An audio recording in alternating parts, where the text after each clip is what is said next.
Hello friends, again. I'm driving to Reykjavik. Very nice weather today in Iceland.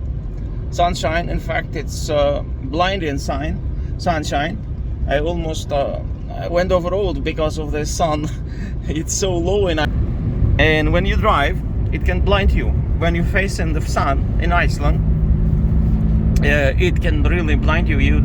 At some time when I was driving up the hill, I was sun was just ahead of me, and I couldn't see a thing. It was impossible. There was a car coming on the other side. I couldn't see where's the car, so I had quite a few times. I was quite a few times in such situations in Iceland when I was blinded by the sun, and we have quite a few car accidents because of this. And because sun tends to stay very low in Iceland, and it's the reason, you see. But otherwise we had really fantastic days. 2 days, last 2 days was amazing weather and still is. I am just passed by the lava tunnel. Those mountains here to the left, I call it Thorlakshöfn, or the Cross Mountains. I wonder why the name is the Cross Mountains, but I never hiked there yet. I still have to do so. Those are lava mountains, pure lava plateau. It is very thick layer of lava here, maybe 80 meters thick lava layer here on Thorlakshöfn highway where I'm driving, from numerous eruptions through history. In Iceland, wherever you look, especially here in Reykjavik Peninsula, you have the lava fields. Again, you see the sunshine is starting to blind me again, and so hard to see, so hard to drive with this blinding sun in Iceland sometimes, especially in the evenings and in the morning, sometimes also in the noon, depends. So clouds are really good sometimes, helpful. But why I'm driving to Reykjavik? I'm going to drive Northern Light tour. They called me from one company where I drive sometimes the Northern Lights tours as a driver guide with a group of people. So I'm going to hunt Northern Lights. It's a kind of strange because now we don't have really a night. It's probably the last Northern Light tour over this season because we are coming into the summer, and to see Northern Lights it has to be dark. Has to be completely dark. You really have to be in a very dark spot to see really shooting stars, clear star sky. And when it's so bright at night, I don't know if we will see Northern Lights. But anyway, I'm going to drive this tour. Hopefully we will see something. Just in the meantime, you can see the terrain here while I drive. You see beautiful Iceland. It's beautiful. You are welcome to come here. This lava field is a few thousand years old. It's quite, I think, 2,000 years old or something. Yeah, this is how Icelandic lava fields look. No trees, as you can imagine. No trees don't grow on the lava field. And here they are fixing the road through Thorlakshöfn. You see, they started to fix the road here, and I can't drive fast. Wow, they are putting asphalt here. There was asphalt, but this asphalt got very old, and they are replacing it with a new one. They are replacing it, making a new road. That's why I like Iceland. You see, Iceland is very well organized, thanks to a small community that live here. If something happens, everything is quickly fixed. Every road is well taken care of, especially here in the vicinity of Reykjavik, but overall through the country. And we don't have really many homeless people like in America, in Canada. Wherever you go, you see really many homeless people in the US and also Canada. Really all over the place. Also in big cities in Europe like Barcelona, Paris. If you go, you will see also many homeless people. But not in Iceland. Not in Iceland. It's a good thing that everybody in Iceland if he wish, he can get the job rather easily. There is no unemployment in Iceland. Very little unemployment, and maybe 2%, 4% unemployment. So there's always a job. Human is valued in Iceland, unlike in some other countries where, with lots of population, when you have 80 million people, like in Germany, or 200 million people, like in the US, or I don't know exactly how many people live in the US, or 1 billion people in India. Now India has the most of people in the world. It beat China now recently, it was in the news. There a human is a screw. Sorry for this, to say this. Human is just a tiny screw in a huge machine. And the value of human in such countries is not the same as in Iceland, where every human is valued because we have quite a big territory and very few people, only 2 people per square kilometer. Population density in modern world is very important factor. I believe it is important factor because as a result it is all about social justice. There are more people there are per square kilometer, the less social justice is there, because there will always be a tiny group of people who will concentrate all the money flows in that area, and the rest of people will be left without anything, because human is prone to injustice. Human is a creature which goes against the reason, despite it has the reason, misuses the reason and misuses the will. Unfortunately, this is the case in most of places nowadays. Well, the animal doesn't have a reason, so he has nothing to misuse. But the greatest gift of God to a human is, of course, a reason. And unfortunately, it is misused. The more people there are, there is more misuse of will and reason, and the more injustice is all over. And I don't believe we live in the bright ages. They call the middle ages to be the dark ages. I think it's the opposite. We have a great technical development and great progress in terms of technology and all kinds of gadgets.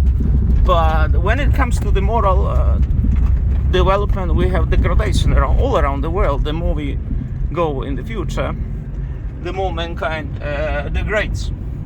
There's no doubt about that. We are in the age of what Indians call it Kali Yuga, the last age of this human world, probably. The end times, as Christians call it. So, and we are facing all kinds of evil phenomena in a greater deal nowadays. So look what is happening in Ukraine. Russians lost already 185,000 soldiers in Ukraine, and 650 soldiers died, Russian soldiers died only during the past 24 hours. What Putin is doing, you see, he doesn't value the human life. Human life doesn't mean to him anything. He's ready to lose such a huge amount of human lives. For what reason? For what sake? Just for no sake, just to prove his pride, or something, just for sake of what? What Russia took out of Ukraine? Nothing. They occupied small parts of Ukraine, like in the south and the east, but for what price and for how long? You see, they all lost all the incomes from oil.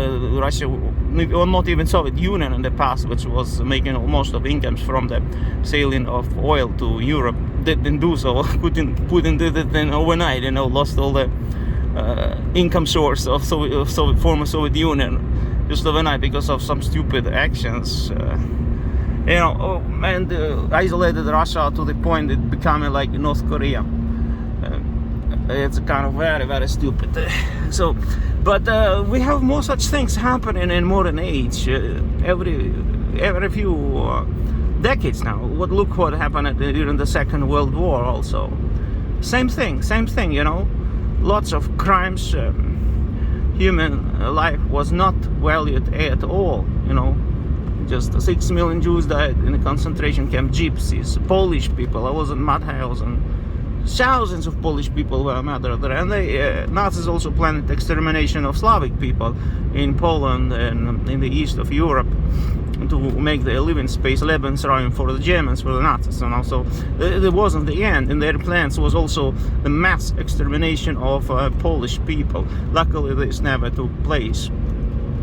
But in any case, I wanted to tell that we are living in the age of moral degradation. So I don't expect much. I don't expect a bright future in the next decades on our planet, specifically because of moral degradation of our societies all around the world. So that's why I like Iceland.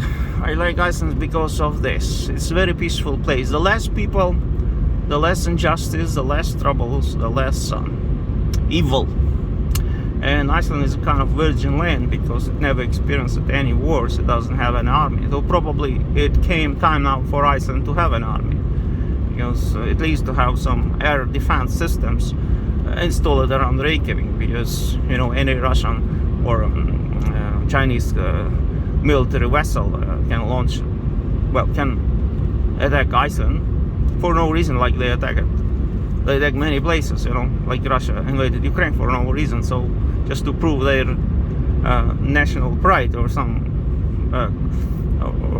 whatever reason. So Iceland should have air defense systems, I believe, installed over Reykjavik, which would protect it from the cruise missiles and shoot it before it destroys one city, because most of people in Iceland concentrated in Reykjavik, 2/3 of population. So, and the city should be protected against possible missile attack. At least air defense systems Iceland needs, and also 2,000 ground troops would be also good to have in Iceland. We live in different age, in age of militarization, and population of Iceland should be protected. It's not enough just to have a few military jets patrolling Iceland. Iceland is one of the founding members of NATO, as you know, and because of this, it can be the target for the enemy when if there comes war with NATO, either from the Muslim world, from Iran, or from China or Russia, whatever.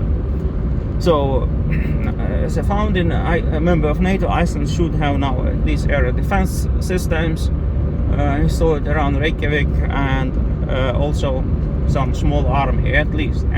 It's very important. I think times change it, and it came time for that. So I'm driving to Reykjavik. Pretty nice weather right now. Pretty nice weather. So it's not always sunshine in Iceland. There's not always good weather here, but there are many other positive things.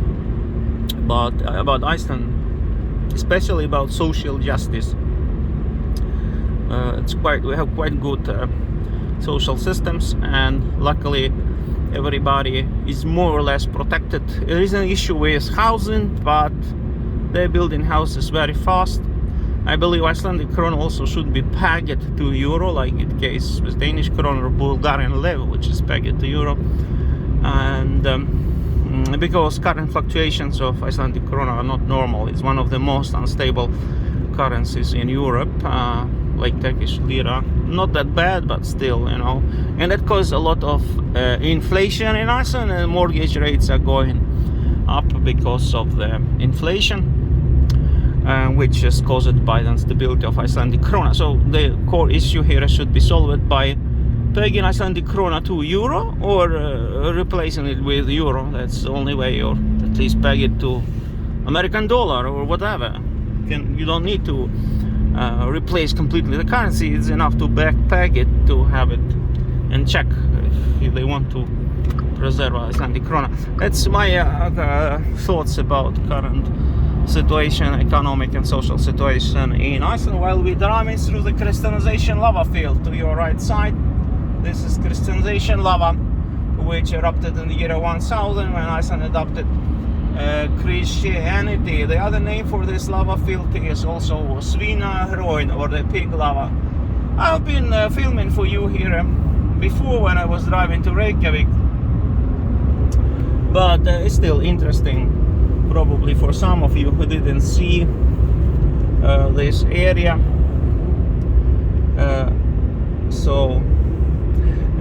There to the left side you see the mountain which is called Thorlakshöfn. It is a mountain formed during the Ice Age when Iceland was covered by ice. You know, until 11,000 years ago Iceland was completely covered with ice, and of course we had lots of volcanic eruptions under the ice, and one of such eruptions was here.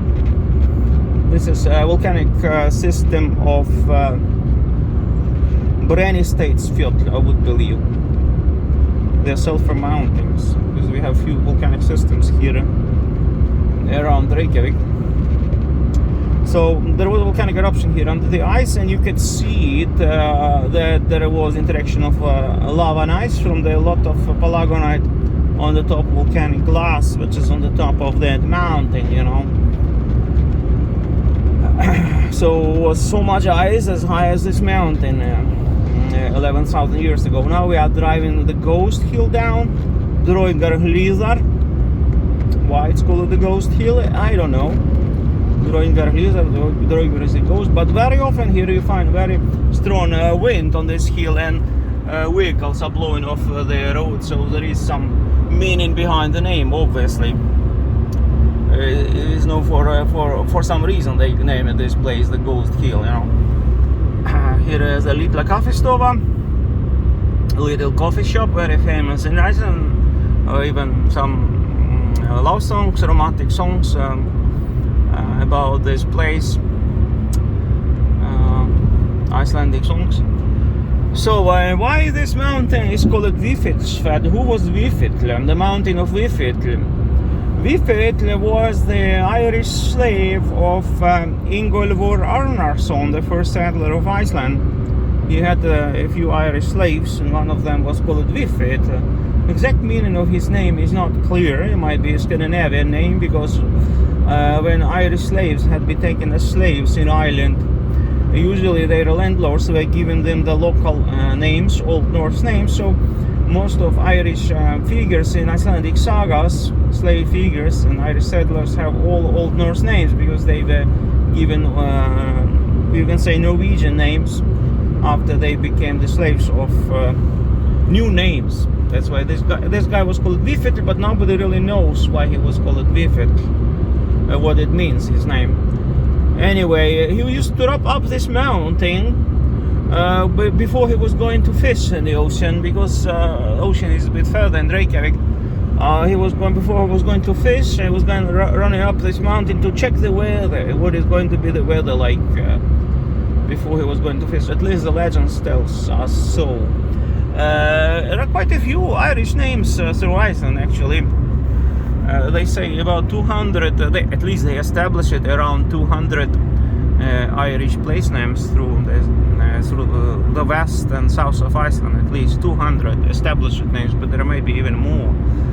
There are even some speculations that Iceland was completely inhabited by the Irishmen before the Vikings came here, by the Irish peasants, like it was the case of Scottish Isles and Hebrides, you know. They were also inhabited by the Irishmen, well, by the Gaels. And when they went through some time, they were completely Norwegianized. The dominant language in those islands after some time was Old Norse, or so-called Northern language in those islands. So the population was assimilated, but then it was back re-assimilated when the southern kingdom of Hebrides and Isle of Man became part of Scotland. So there was a reverse process, but there was no reverse process here in Iceland. So if there was population here before the arrival of I don't call the Old Norsemen the Vikings, because this is not the right term to apply to the ancient inhabitants of Iceland. Vikings were the gangsters. Not everybody in the Old Norse society were the gangsters. Those were the robbers who have been robbing the monasteries and killing the monks and doing all kinds of violence, and not everybody was engaging in that. So to apply the term Viking gangster to all the population of Iceland would be unfair, and most of people here were peaceful Norwegian peasants who settled all around Iceland, who came from Norway with